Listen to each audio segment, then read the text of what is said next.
Your Excellencies, distinguished guests, ladies and gentlemen, welcome to the 14th Arctic Futures Symposium, organized by the International Polar Foundation and our friends, our partners, without whom this would have been impossible. I would like to thank you all for attending here in Brussels, but also for the people online. Big attendance, I see. Very happy about it. So my name is Nicolas van Hoecke. I'm the Managing Director of the International Polar Foundation.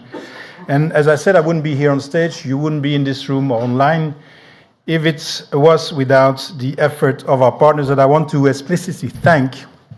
These are friends from, I will try in alphabetical order, Canada, Finland, Greenland, Iceland, the Faroes, Sweden, Norway, not totally alphabetically, but okay, the US and the EU, as well as our friends as well from the Polar Institute, the Arctic Economic Forum, the Arctic Mayor Forum, just north, and of course, our own team at IPF. So during this day and a half that we will have, I will invite everyone really to mingle and to network, because we have quite interesting and high-level representatives of businesses, of communities, of countries, and of regions, as well as our own team here. As a quick reminder, the IPF, the International Polar Foundation, is not only here to make this great event, but we're also in charge of educating not the communities, but the people at large about the importance of what happens in your countries. And we hope that in the coming weeks and months, we can share with you some new educational tools. That's a side note.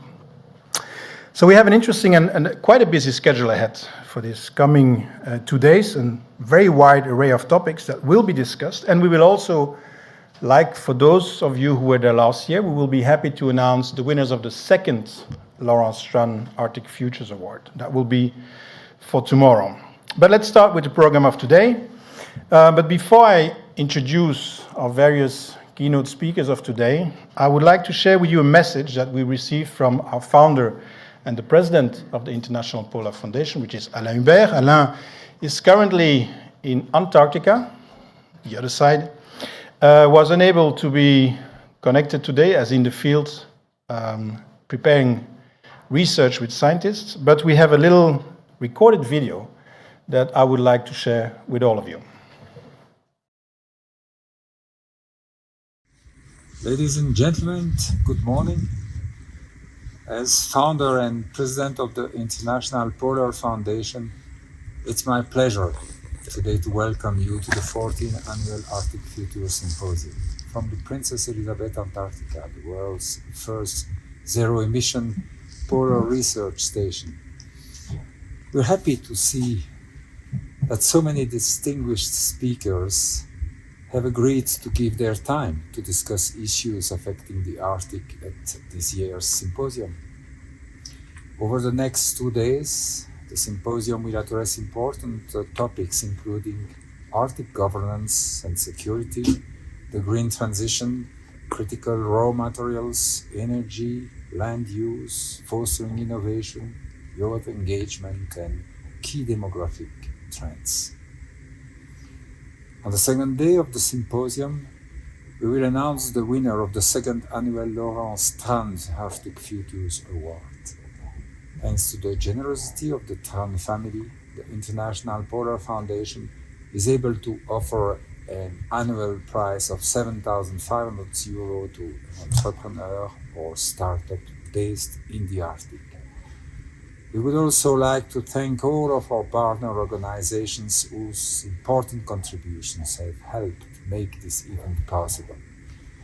And I wish I could be there with all of you in Brussels, but it is for us here in Antarctica the summer season and thus a heavy period of work to support the scientists in all their research. So have a wonderful symposium.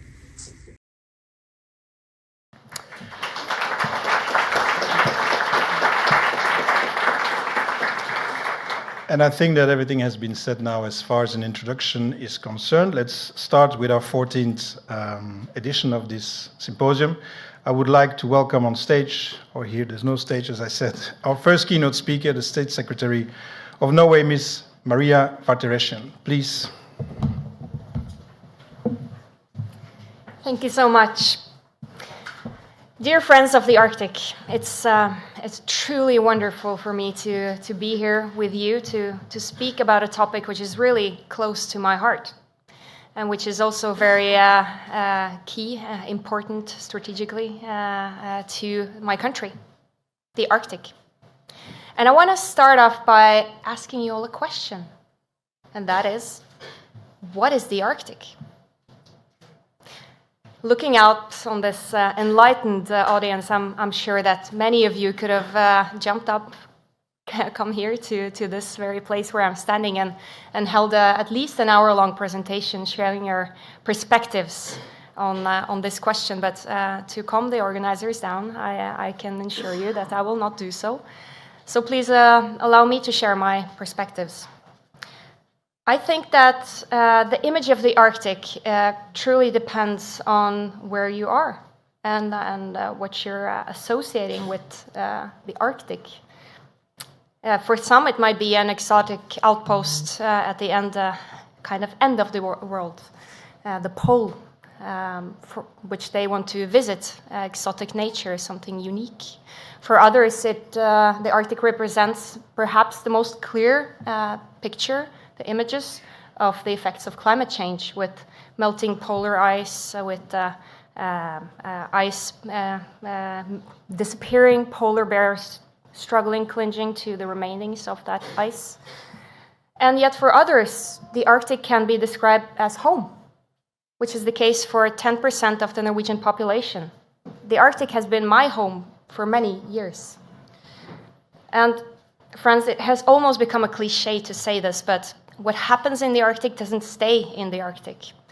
And to flip that around, it's also true that what happens everywhere else in the world doesn't stay there, it ends up in the Arctic. And this is perhaps the clearest example that climate change and environmental degradation, especially of our ocean, really know no boundaries. And speaking of ocean, majority of the Arctic is made up of ocean. We're seeing clear changes with heating, acidification, pollution, sea level rise many places in the world, disappearance of key species, habitat loss, oxygen loss, resources moving, changing, disappearing. And all of this is a unique image of how the climate and nature crises are intertwined. They meet in the ocean, they meet in the Arctic. Friends, the livelihoods and communities of the Arctic people have always been used to rough weather conditions. But probably never before have they met such challenges as they do today with the changing nature, changing climate. I bet that it has never been more difficult to be a reindeer herder or a coastal fisherman due to the uncertainty created by the changes of nature, the changes of climate. The Arctic identity, the mentality, and the human contact has helped create a sense of togetherness, I think. And despite the long distances and the rough weather conditions, it has helped build an understanding which for many, many years has shaped the politics of the Arctic, where we say high north, we were able to say low tension. But friends, the geopolitical turmoil, although for many, many years it hasn't spread its way to the Arctic, well, now, unfortunately, it has.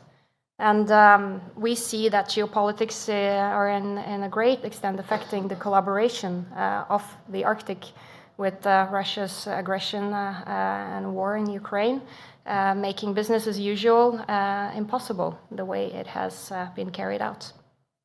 And friends, allow me to say a few words about the importance of Arctic Council.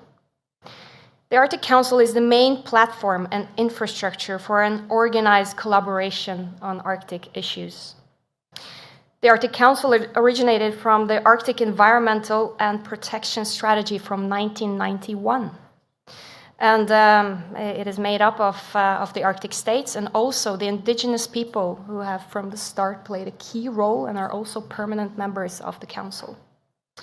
Norway, as you know, has the chairship of the Council now, and our main objective is to make sure that this linchpin of Arctic collaboration, which the Arctic Council is, survives through the geopolitical turmoil we're currently experiencing, so that it can continue being the support system of the Arctic collaboration in the future.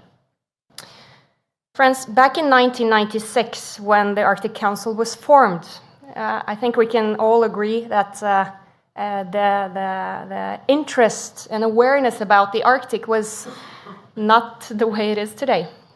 It was rather for some few very interested people, researchers. As of today, it can be turned upside down, that there is a huge interest in the Arctic from nations far, far away. This really underlines the importance of structures, established structures such as the Arctic Council. And friends, despite the geopolitical turmoil, the Arctic Council remains as valid as ever, ensuring sustainable management of resources in a vulnerable environment for the future of nature and people. And for Norway, for my government, it's increasingly important to keep the focus high on this as our main strategic area of interest. And also in this, together with all the Arctic family, make sure to preserve, develop, and take care of the Arctic for the future of the people and the planet. Thank you.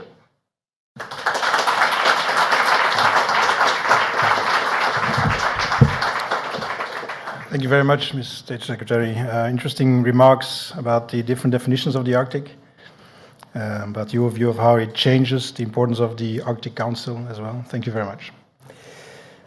And I would like to invite on stage our second keynote speaker, the Deputy Secretary General for Economic and Global Issues at the European External Action Service, Ms. Helena König. Welcome, Ms. König, please.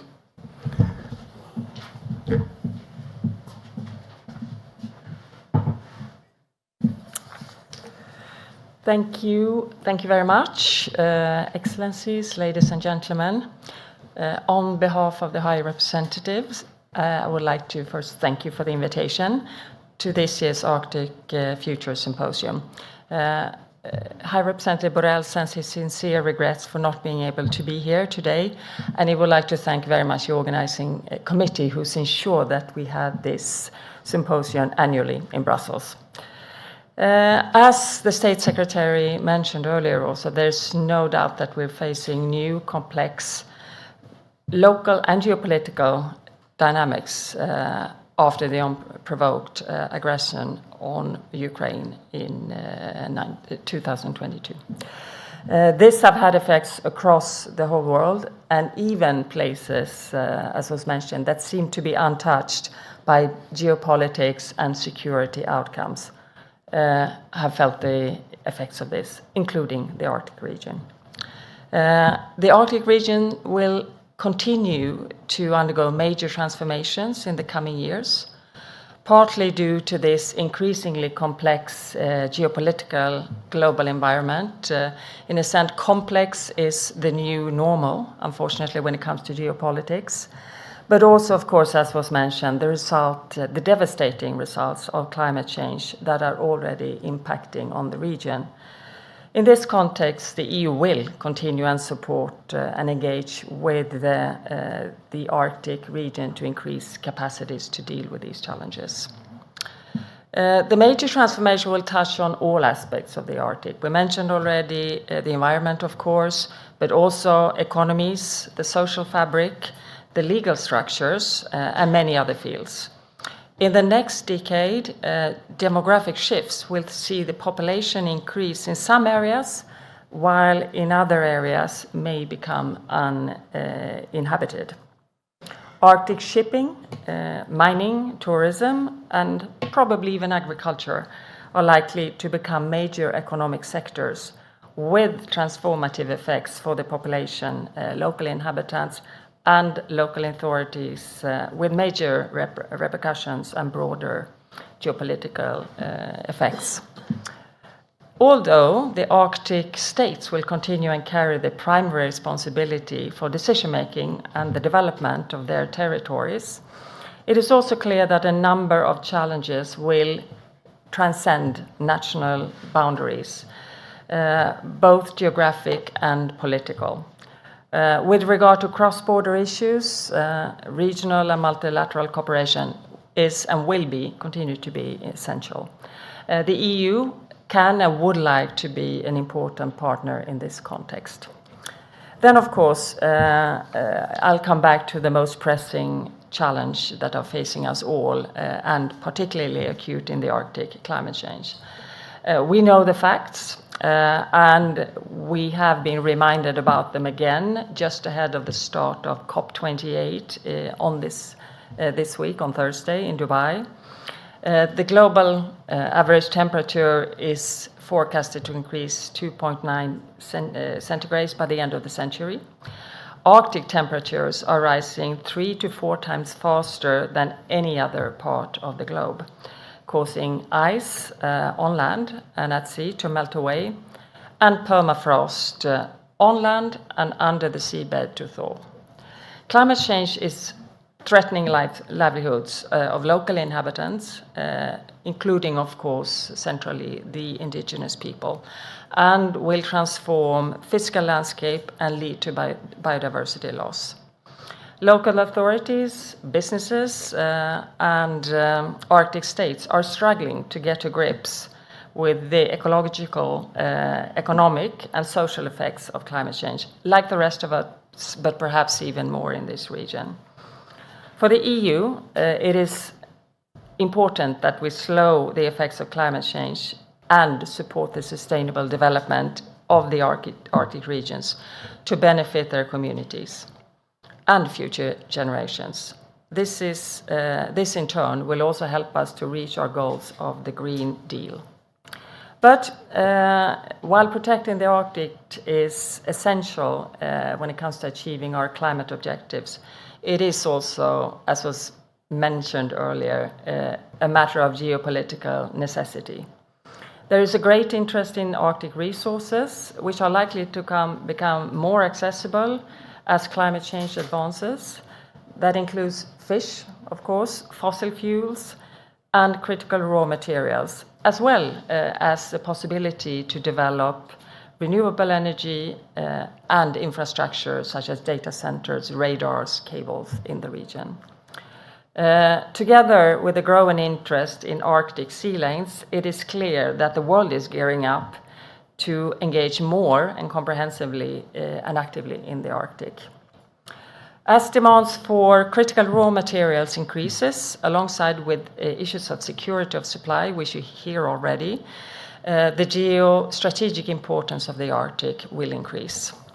Access to sufficient resources is key for the EU's economic security, and indeed the access to secure and sustainable supply of critical raw materials is also a shared challenge of the global community. This is also the idea behind the inaugural event of the Critical Raw Materials Club this Saturday, the 2nd of December, in Dubai, in the margins of the COP28.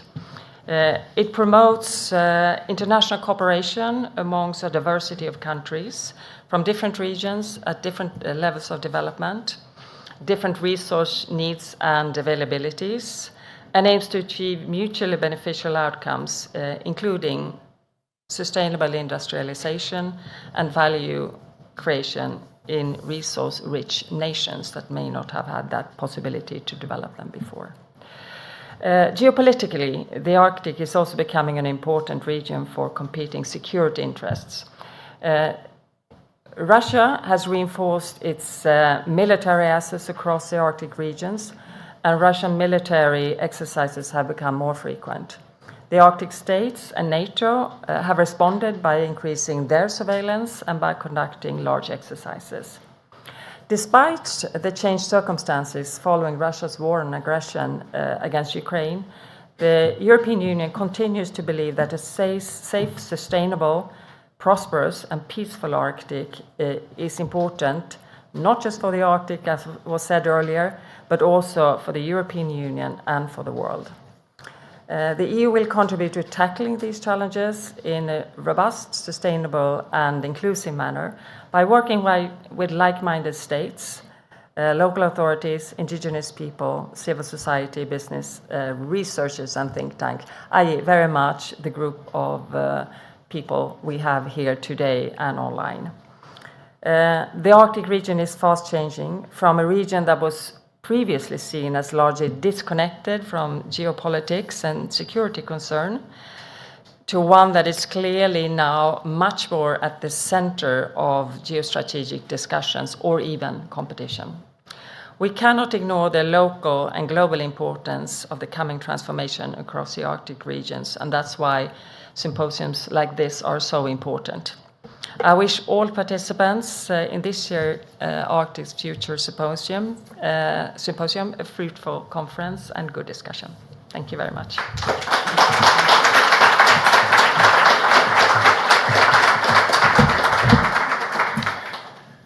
Thank you, Ms. König, for the remarks. I noted down a few of the many points you made about the consequences of the ongoing geopolitical development in the Arctic, the transformative effects on business and demographics, but also the EU support for sustainable development of the region, of course, and the geopolitical interests of the region.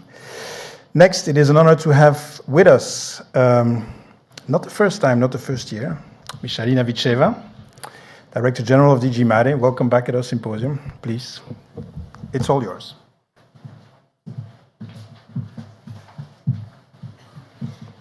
Thank you very much, Excellencies, distinguished guests. I like the term Friends of Arctic. So Friends of the Arctic and dear colleagues, I'm really happy to be back here. So my continuous and consistent presence in this forum speaks about my personal, not only professional commitment. And it happened like this to me to be engaged with the Arctic since my very start of my career in the European Commission, when 15 years ago I was mandated to work in the structural actions DG Regio of the European Commission for the Nordics, Baltics and Poland. And the first thing that I heard from our Nordic countries was the Arctic. And it is not only my professional interest, I'm a strong believer how important this region is. I would tell you that I've been up there, but also down there in the Antarctic, not professionally, simply because I'm interested and I'm charmed by what is out there in our poles. But to link a bit my start with how the previous speakers ended, indeed, there are profound changes that are happening in the Arctic.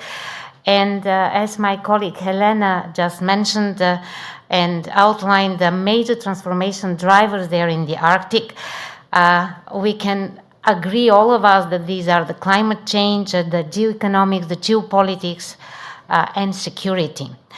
And I would like to recall that in October 2021, we have revisited our Arctic strategy. That was an initiative that was led both by my DG Mare, but also the External Action Service. And the idea was really to take account of all these profound changes, and especially the impact of the climate change, which is not anymore a prediction or forecast, it is a reality happening in the Arctic. And despite, because everybody talks about geopolitics, the geopolitical tensions elsewhere which affect inevitably the Arctic, we are talking about the increasing regional rivalry or the increased economic competition which might be threatening, but we still maintain and insist that the most important and the most acute threat for the Arctic is the climate change. It is simply existential. And we have to make sure, all of us, that everything else, geopolitics or geoeconomics, they have to come as subordinate to thinking of how to mitigate the climate change. And if we want to be forward-looking, because this is our topic of today, we have to primarily take account of this most acute threat to the Arctic. And the European Union is quite clear of the vision for the Arctic. This is a real commitment on our side to contribute to this region to remain an area of peace, an area of dialogue, cooperation and stability. We want genuinely to help for this region to remain such area and to help address the daunting, multifaceted challenges the Arctic and especially the people living in the Arctic face continuously. And we want to foster prosperity, well-being, diversity, inclusivity in the Arctic, supporting the inclusive and sustainable development to benefit especially those that are living there. The vision is not only the result of the European Union ambition to save the planet. It is also the result of having 3 member states that are Arctic states, or also because we have hundreds of thousands of EU citizens that live in the Arctic. We believe as well that a safe, stable and prosperous Arctic is beneficial as well as necessary for our planet. And here I will echo what Maria have just said. And I would say that it might sound trivial, this statement, for the community of converted that we are, but it is not trivial for the rest of the world. So we have to keep on raising the awareness of the effect the poles and the Arctic have on the rest of the planet. And this is even more important now that the COP28 is coming, where the ocean, because the Arctic is an ocean, where the ocean will be much more embedded into the narrative. So this is a great opportunity to be forward-looking for the Arctic as well. The EU is therefore looking into the future, but of course, looking into the future means also to take account of all the lessons learned from the past. We want to boost the forward-looking and future-proof action and policy. This is the only way to face not only the present, but to anticipate and face the future challenges. And the most important in the end is that the Arctic thrives. Let me now share a couple of concrete examples where we as European Commission are engaged, just to show you of our continuous commitment. Related to our commitment, and I will start by the people living in the Arctic, and I would mention a couple of initiatives which I trust that everybody has heard of, but I really want to put them on your radar screen. First, I will start with the Sami Council, which we have been supporting to enhance their capacity to represent the Sami people, or to represent basically the Sapmi. And this means for every process that they have identified that they need to be engaged, and it is relevant for them. With our support, the Sami Council has developed the Sapmi EU strategy, which has evaluated, among others, the impact of the European Green Deal in Sapmi, and has established a youth lab to bear new ideas, because we have never been in such a need for new ideas and direct engagement of the young people over there. They can generate the best ideas for the future. We will keep supporting the Sami Council because we are committed to the indigenous populations there. We also support the Greenland's education, because there was a mention from Maria about education and the chair. So only for education and green growth sectors, we have allocated and committed more than 200 million for education and more than 20 million for green sectors, respectively. Also, in a few weeks, the EU-funded Arctic Urban and Regional Cooperation Network will be launched. This is a network of 15 Arctic cities meant to share experiences, lessons and best practices, to foster exchanges and to support collective identification of challenges and possible solutions. And coming again from DG Regio, I'm absolutely convinced in the place-based and territorial approach. And we all know, no matter how high a political agenda can be, even at UN level, the implementation happens locally. And very often in cities, communities, and regions level. So that's why this initiative we find extremely relevant for boosting ideas and the sustainable development in the region. This network will be addressing pressing issues such as climate change, resilience and adaptation, sustainable economic development, shifting demographics that were mentioned, social needs, diversity or inclusivity. And it will do so at the local level, being the first of a kind network in the Arctic.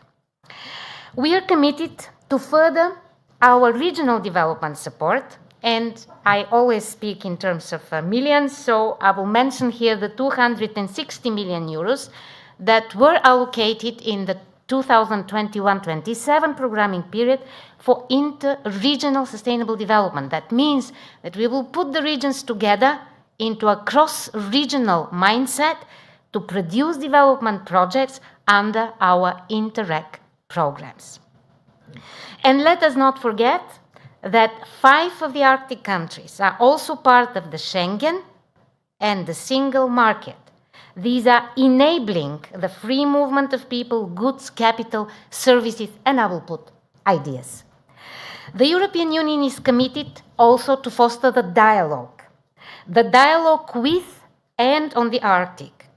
And we regularly, and I will mention that not only to popularize it, but also to indicate that it's upcoming, we regularly hold back-to-back 2 events, the EU Arctic Forum and the Indigenous Peoples Dialogue. They alternate having the hosting site either in Brussels or in an Arctic venue.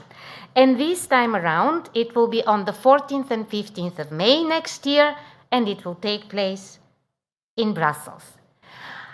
But this year's event, for the first time, it took place in Greenland, and we were very happy to be able to experience the full winter time in February this year.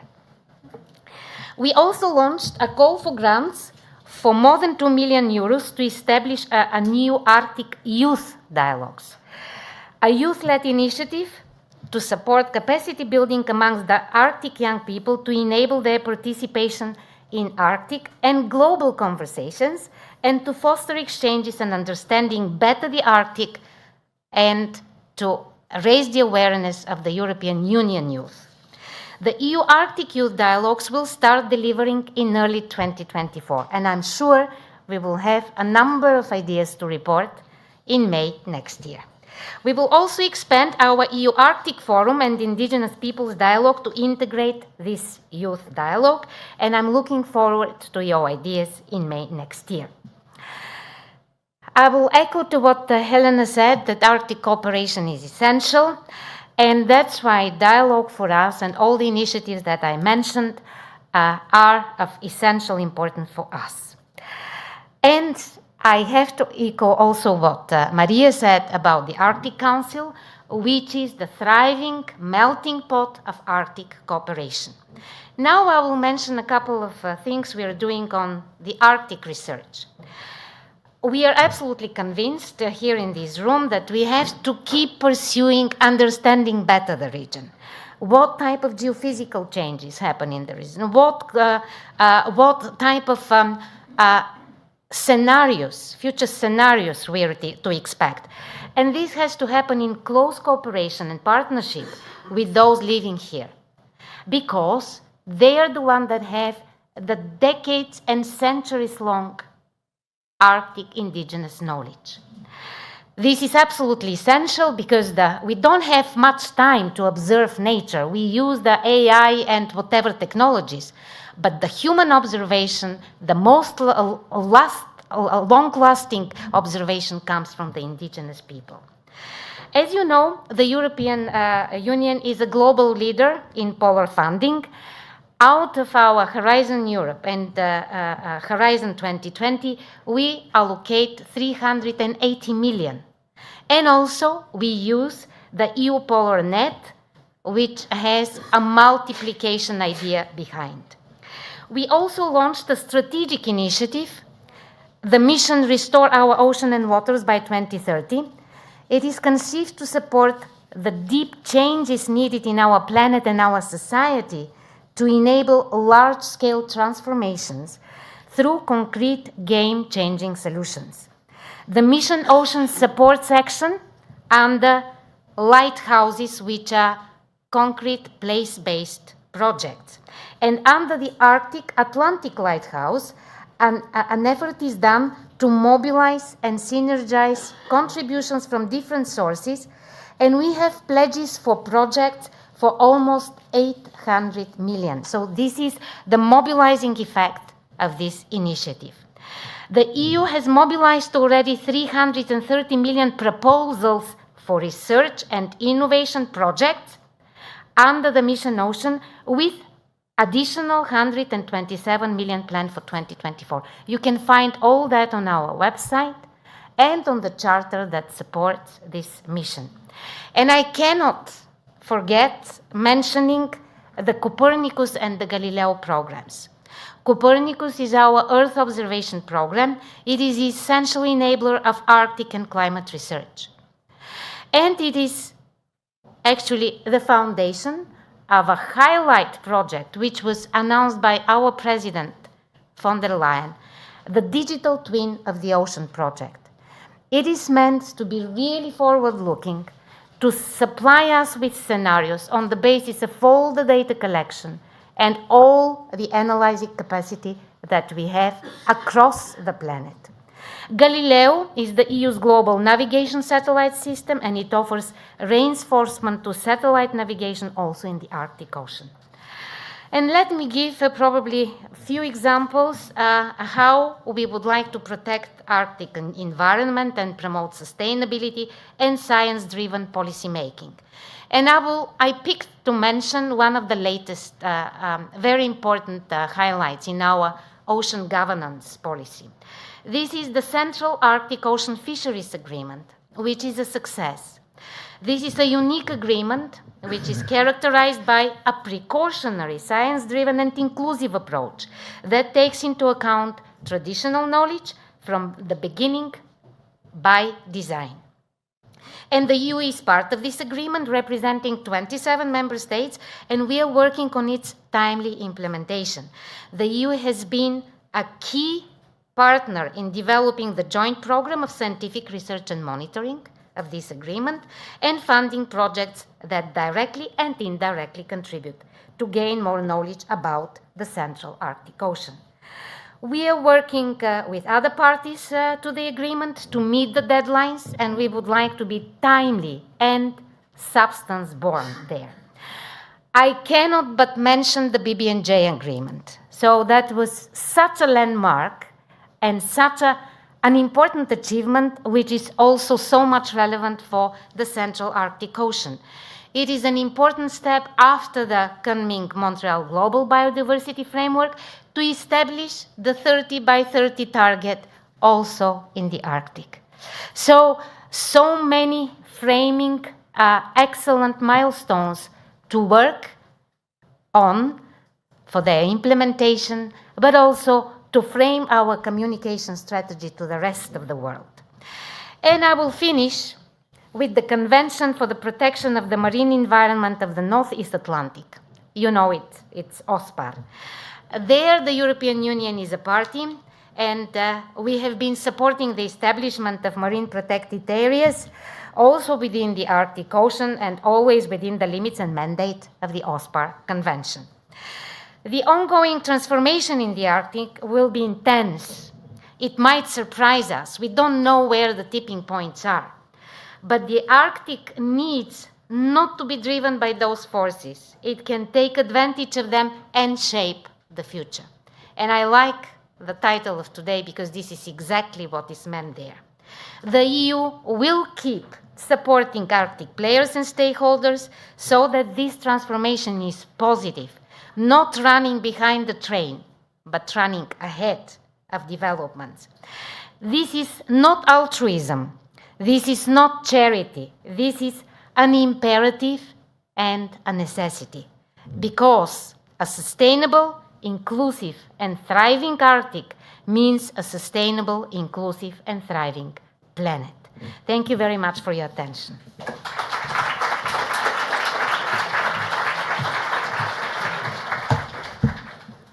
Thank you, Ms. Vitcheva, for your detailed remarks. I'm not sure where to start, and I want to summarize it. But your speech reflected your passion for the region. I would now I have a privilege as well now to welcome the president of the ICC, the Inuit Circumpolar Council. From Greenland, I would like to invite Mr. Hjalmar Dahl. We're delighted to have you with us, and I would like to invite you to take the floor. Sit down.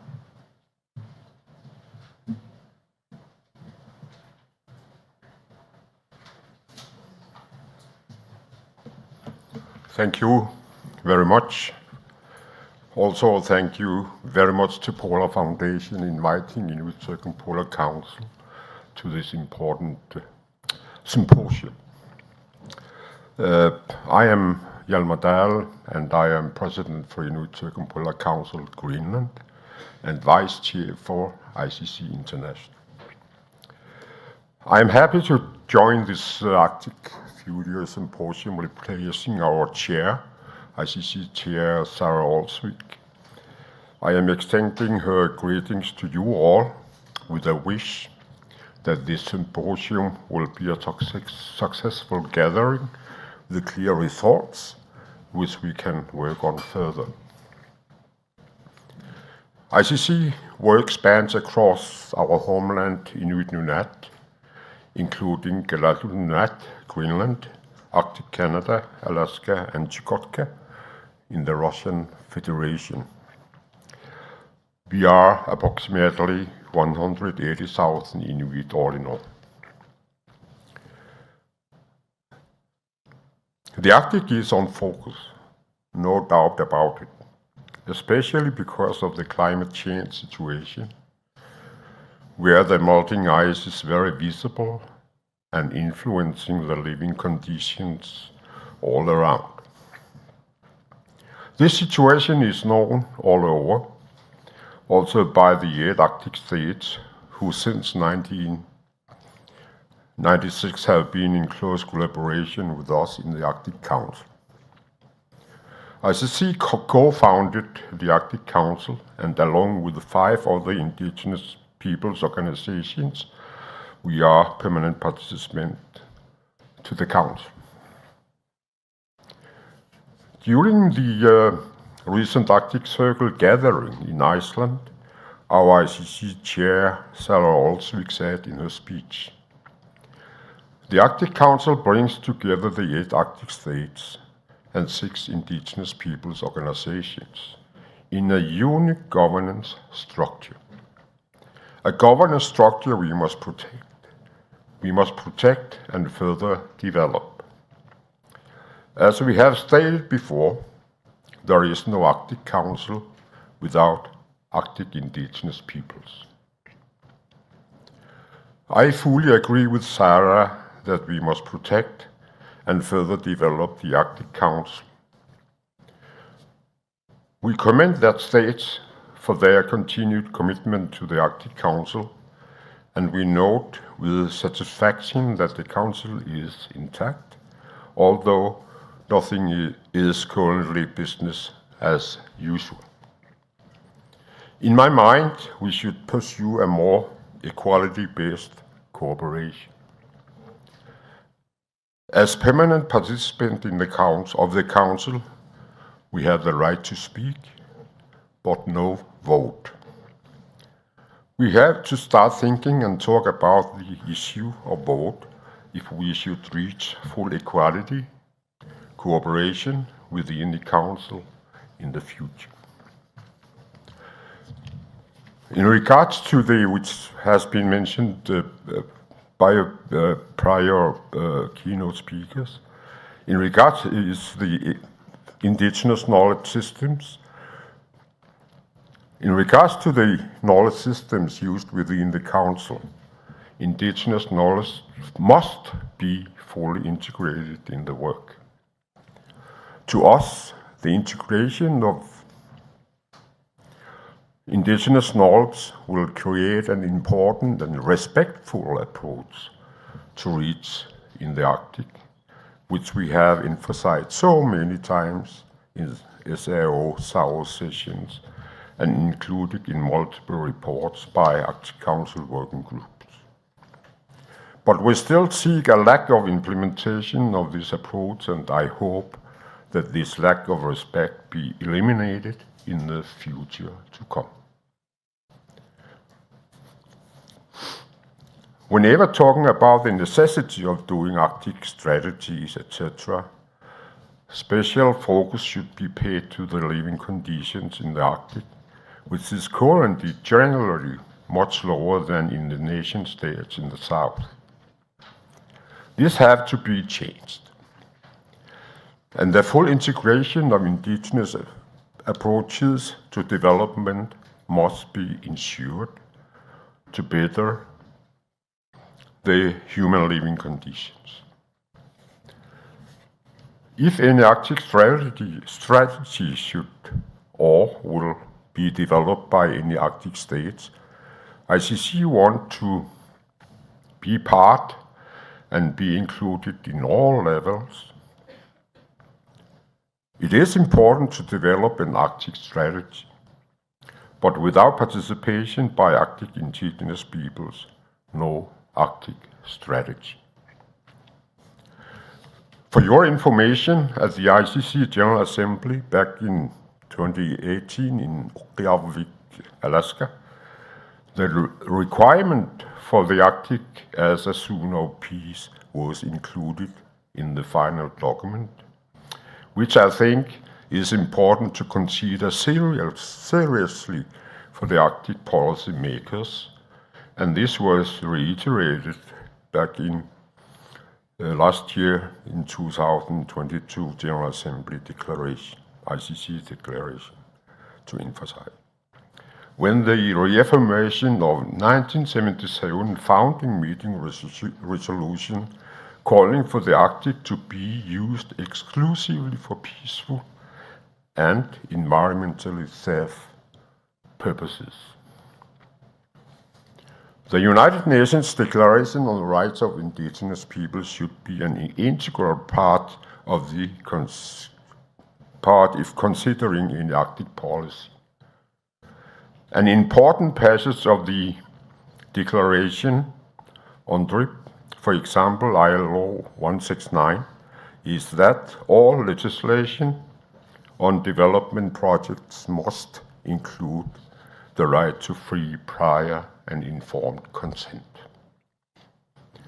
which also includes the right to say no to projects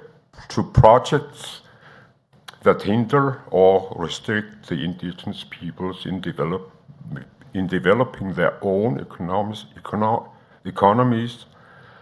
and cultures in their respective homelands. This principle is also applicable to people who do not define themselves as indigenous peoples, of course. The principle is that all processes are democratic and transparent with any participation.